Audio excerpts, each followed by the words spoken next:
Okay, so I got a lesson about Christianity. In the beginning there was God, and He was the Lord. And then 2,000 years ago, He got a son, and now the Son is Lord. I questioned the Sunday school teacher, what happened to the Father, and is He now retired? Of course the answer was just that I should not ask stupid questions. In the beginning there was Adam and Eve. They committed a sin, and God gave us the inherited sin.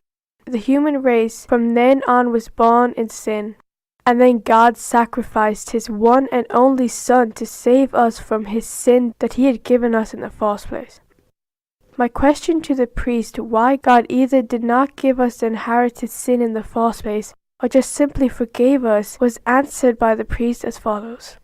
Well, throughout my studies in the seminary, I found many sleepless nights about the very same question. At another time during a Boy Scout outing, we met a Catholic Boy Scout group that was headed by a Catholic priest. He said, let us take this occasion of meeting between Catholics and Protestants for me to explain to you what Protestants, some difference between our religions, he explained. When you finish your education, you will need to find a job. You will want to ask the manager-director of a large company to let you get a job there. However, it may not be easy for you to even get a chance to speak to the big boss. You will therefore approach your uncle to ask the big boss to let you enter the company as well.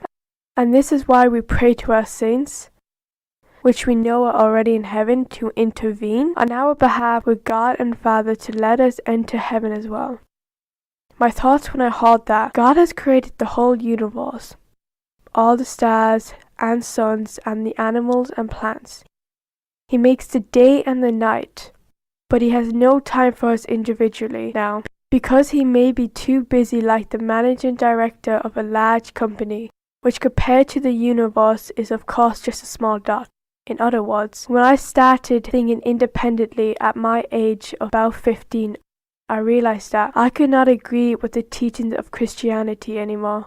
In other words, I suppose you could say that I was never a Christian. I then started to look around what other religions were teaching. I checked the library for Hindu and Buddhist literature. I could not really get any sense out of what I read there. And then I got my hands on a German translation of the Holy Quran. When you get the Quran in your hands, you will automatically first read the first chapter.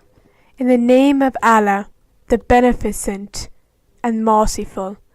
Praise is to Allah, Lord of the worlds, the Beneficent and the Merciful, Lord of Day of Judgment. It is You we worship and You we ask for help.